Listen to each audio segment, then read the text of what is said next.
This little contraption right here is my homemade stump puller, just a big old stump lever. I use it behind my small John Deere 755 20 horsepower compact tractor, and it does a pretty good job on smaller stumps. I actually got this for free. This is part of some old gym equipment I got, and I've been cutting it up and using it for fabricating ever since. And it worked really good for getting those stumps out. I tried it a couple times, I loved it, and then it sat here and I never did anything with it. And today, I want to kind of put the finishing, polishing touches on it, and then we'll show you how she works. The first step, I just got some really bad torch work here that left a whole lot of mess behind. You can see it there and there. Well, I just want to take a grinder and get that cleaned up. I don't have power over here at the barn, so I just run everything off my propane welder. Just using my Benchmark Abrasives grinding wheel. And if you're admiring my fancy welding table, thanks, I'm pretty proud of her. This mess, it's a work in progress. So the goal by the end of the summer is to have this whole backside of the barn all cleaned up, polished up, haul some base rock in, haul some rock in, and make a good parking area for that backhoe. Problem is, everything that's sitting over here is all projects that I started and never finished. So we are in the process of going through and finishing a bunch of these little projects.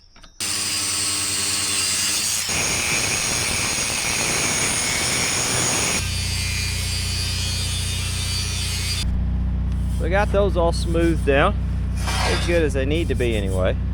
The next step, spin this around. This is the top side. I want to bring this up to a little bit of a point. So this is the same tubing from that weight set. I'm just going to cut each end off, then cut it straight in half, and we'll just kind of hold it. Whatever angle it ends up being is what it's going to be.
I think I'll have this cut in a way that this will overlap on here to make it easier to weld. We're just making it up as we go, in case you couldn't tell. Let's see what we've got here.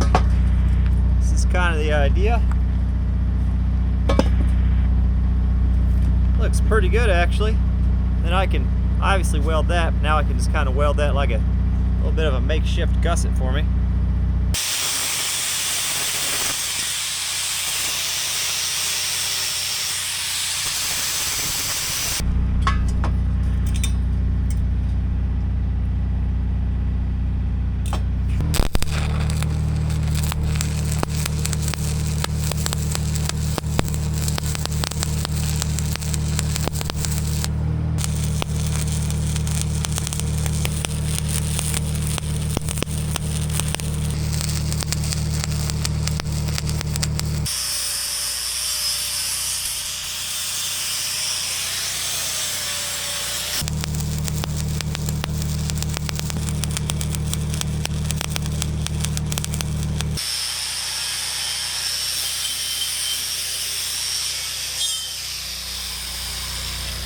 This is your reminder that I am not a welder.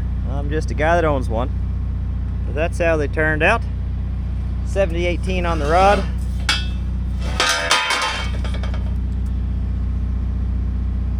I think those will do the trick.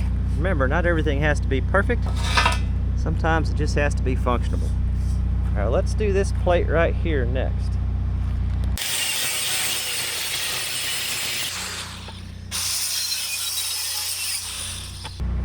Here's what we're looking like. I think I'm just going to clean this up. Maybe tack and just, let's go ahead and just score it. Let's score it and bend it. Going with the beat and fit technique. That's okay to start out. I'll run that and that, and we'll just kind of trim and cut and get everything in place.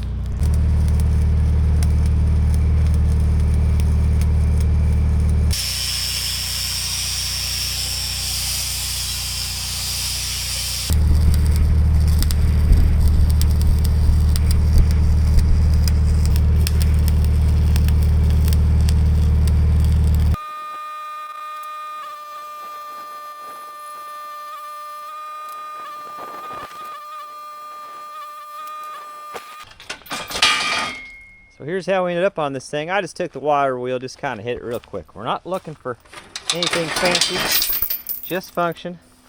Those all turned out fine. That all looks fine. Then we got the chain welded to the top, which this will all make sense whenever we show you using it here in just a little bit. But I want to go ahead and rattle can some red on there. I've got some of this super fancy gloss red pepper left over from a project. We'll see what we can do. This is neat. All right. She's gonna be unique, that's for sure. Weatherman said it wasn't gonna rain past noon. He was wrong. Well, I've got to say I've never had a rain and hail finish before, so that should be a neat touch. That's something special. It's just little hail. I mean, it's daggone dang near sleet. Cool. Let's go inside before it gets bigger though, huh? I feel like we should. It's a few days later. It's really starting to green out here. So here's the whole idea of this contraption, and I'm going to give you a few examples of how we plan on using this. When we first got this property, this thing was covered in honeysuckle and grapevines, and you can still see a few taken over there in greenbrier. It was all choked out and there wasn't a lot going on. And we've been slowly clearing it out and encouraging new growth of trees coming up. And you can see here's a group of poplars that has done just that over the past 5 or 6 years. These have popped up. But what a fella's got to do as this happens is you got to go through and thin these out, because they're going to compete with each other and end up causing some issues in the long run. So I just kind of look through them. I look for whichever one looks the healthiest and whichever one has the best path towards the sunlight with the other older mature trees around it.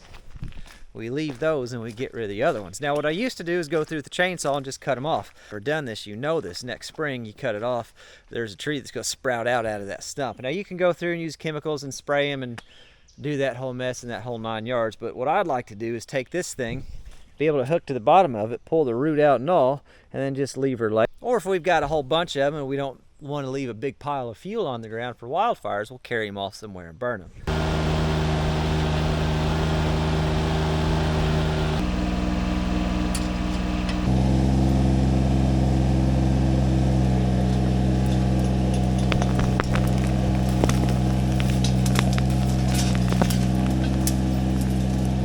Just as easy as that. Pretty low engine speed on the tractor, no ramming things, tearing things. It's just nice, easy pull. Pulls it right out of there, stump and all. And I can just drag that wherever I want it. Just my personal preference, but I don't think doubles ever do well. So anytime I see a double, that's the one I'm always going to thin. But just for the sake of it, we're going to come in, we're going to pull that one because it's right next to the edge of the road. And we're going to pull a few out of there as well.